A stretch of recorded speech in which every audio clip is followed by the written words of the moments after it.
Morning. Well, after my camping video last weekend, I've had quite a few questions about the Russian hammock, this little kiddie. So I thought I'd do a video sort of having a bit more of an in-depth look at it, and hopefully that'll answer some people's questions. Start off with the pack size. It's about, I suppose, the same as your average sleeping bag. That sort of size. You could fold it in a different manner, but the spreader bars that come with it obviously are a set length. They're this length, so you can't really make the pack any smaller unless you pack them separately. Weight wise, it's not light, especially for a hammock. It is approximately 3.5 kilos, and I know that sounds ridiculous compared with some hammocks, but when I was having a think about it, my large DDXL, I think that is up around 1.5 kilos with its bug net and hoops and all the rest of things. And then of course you've got your suspension system, whoopee slings, whatever you use to add to that, and then of course you're adding on another kilo probably for a tarp, guy line, pegs, all that sort of thing. So you can very easily get up around, you know, the 2.5 kilo mark with a setup, and that's without having an under blanket, of course, which will just add more. This is an all-in-one unit. You don't necessarily need a tarp with it because it is like a floating tent, as you'll see in a minute. I think after using it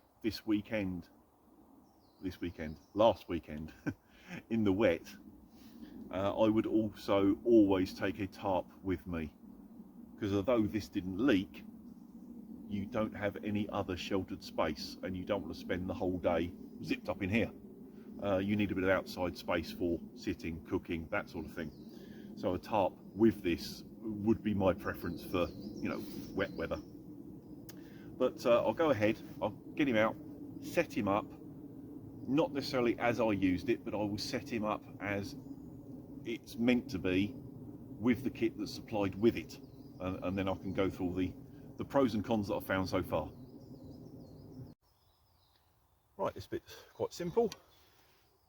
2 tubes, one slot's in the other, no fancy connections or anything. Stick it through the loops there.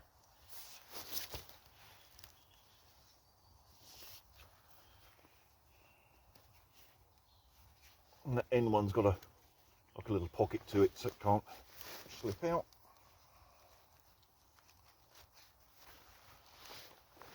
There, that's in there. It's not a tight fit, but once the hammock's hung, it's under tension. That holds it all in place. There we go, that's its basic setup as it's sort of meant to be. Let's go and have a look at some of the finer points, what I like and what I don't like.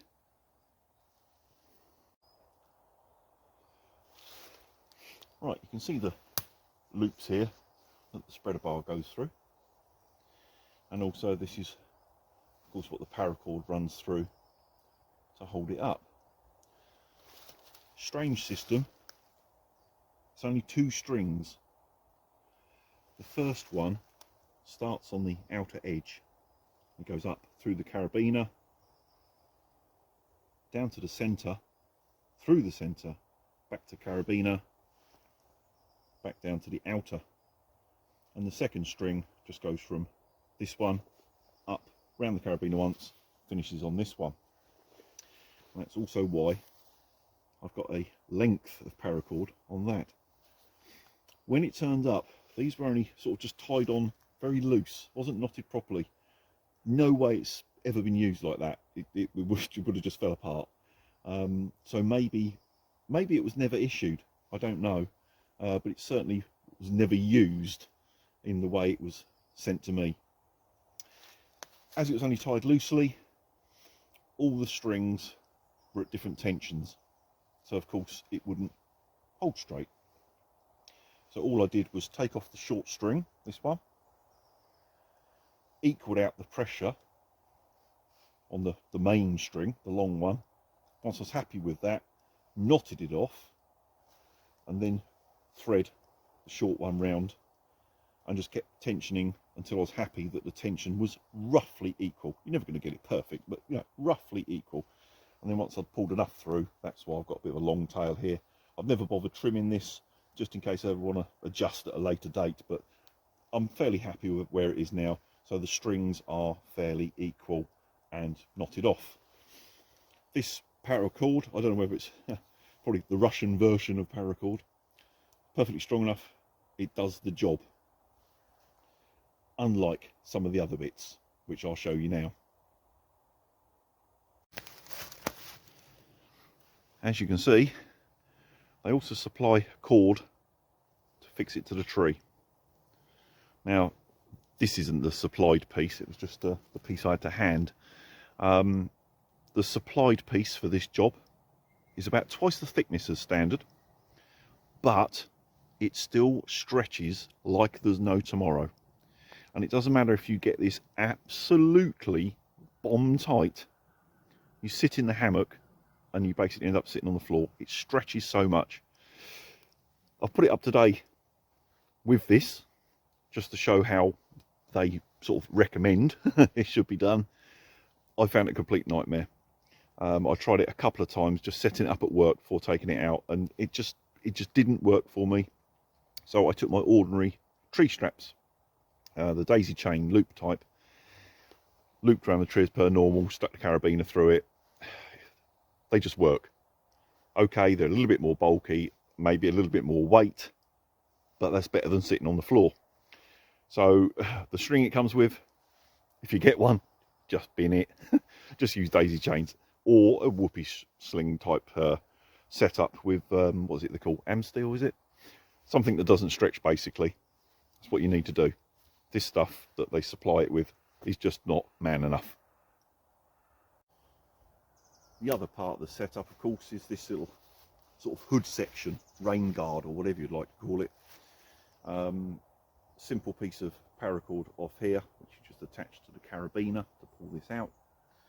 And at the top here, this forms essentially your ridge line, because it's attached to this thick piece on the top here. Again, they supplied standard sort of paracord like this, which is more than man enough for the job, but it wasn't long enough. So I added a nice long bit instead up here. So it just gives you a bit more versatility, especially if the trees are that much further apart, you can at least reach. So that's that. But this part of it all seems to work well. It's simple, you know, doesn't need to do much. It does the job. I like it. I like that bit. It's simple. Cool. Now, I did see in someone else's video that they brought into question the stability of the hammock. When you was in it, would it roll, would it tip you out, etc, etc. To be honest, if you've got the ridge line done correctly, this forms a triangle. 3 points of contact. Yes, you can move it as a normal hammock would move, but this shouldn't be able to twist far, because your ridge line is limiting how far it can move. If this is moving an awful lot, your ridge line is just not tight enough. As soon as it dips one side, fabric pulls tight here to this point. It can't go any further. So, to be honest, rocking shouldn't be an issue if you've got this set up correctly. It seemed to work fine for me last weekend. No issues at all. And I do wriggle around a fair bit. I'm one of these people that get in and start on one shoulder and then I'm on back and then on the other shoulder and keep moving until I go to sleep. So it's not like I was laying dead still. I was wiggling about a fair bit. And, you know, yes, like any hammock, you'll get a little bit of side-to-side movement. But tipping, that's That's as far as that can go that way. That's as far as that can go that way. All the while the top's done up, it's not going anywhere. If you took this ridgeline off and just had like a flat hammock, yes, it could spin over. But with the ridgeline bit done up, it's not going anywhere.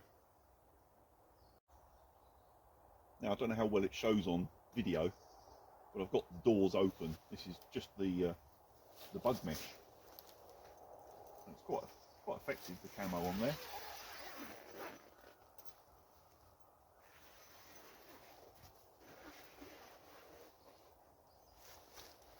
There's your bug door.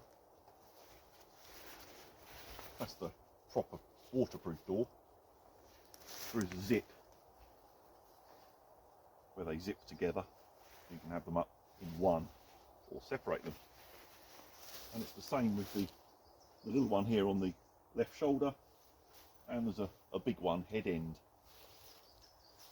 It's one of the mistakes that I made, or potentially a mistake, last weekend. It was very cold.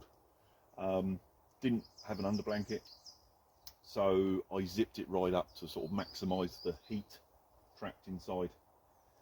Because it was zipped up, of course, there was no airflow. I did get some condensation. It actually wasn't as bad as I was expecting, but I did get some, obviously not having the airflow. I think if I do that again, I will zip it up, but I won't quite zip the top of the door. I'll leave it down slightly, because there is a good overhang here over the top of the zip. So I can have sort of that much mesh here, and the same on the other two doors, just to get a bit of airflow but still keep the weather out. Obviously in the summer I'll just go with the bug net on its own, but yeah, that's what I've found so far. But yeah, good system, I like it. I find it a bit strange in some ways that the waterproof door is inner and the mesh is outer. Any other sort of tent type thing I've had with that sort of system, it's always been the other way round. You have the mesh on the inside, but anyway, seems to work. Right, let's bring the camera in a bit closer and we'll have a look at the inside. Right, along the side here, you've got some big mesh pockets. They're about 1 foot long, probably 5 inches deep, something like that. You've got 4 of them running right along there, so that's good for when you get in at, or going to get in at night, unloading your pockets. You can stick your penknife, change, wallet, whatever, anything you don't want to lay on in there, out the way. I actually stuck my little lantern in one of those and had it on, and it's quite a good place to have the light, because there is nowhere in the ridge area to put a light. So just sticking my lantern in there, that worked absolutely fine. There's also a line of webbing stitched along here that you could potentially clip stuff into. Quite what, I don't know. The pockets are more than enough, so maybe that had some military application, I don't know. But yeah, you've got that there. There's also 2 lines of this webbing along at the foot end. Don't know what that'd be either, but yeah, maybe they had a use for it. The only other really things to look at inside, if I just give you a quick adjustment like that, is there's the big pocket either end for securing your foam roll mat, inflatable, whatever you want to use in there, and that does work very well. Same as the Decathlon hammock. It stops your mat sliding about underneath you, holds it nicely into place. I don't know why all hammocks don't have that. It's a very good idea. Should be a nice bit of airflow through there. Also, you get a nice view out because it's right alongside your head, having the little windows there. Because I suppose for some people they might feel a little bit claustrophobic being, you know, zipped in a small space. If you're used to bivvies, you'd be fine. It is essentially a floating bivvy, a bivvy in a tree. But yeah, that is about it on the inside.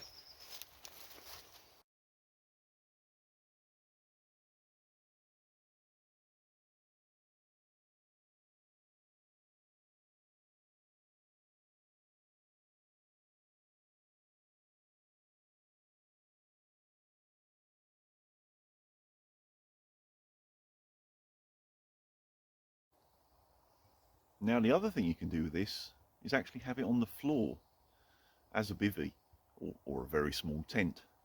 Something I've never tried, so let's have a go at that now. There we go, down into bivvy mode.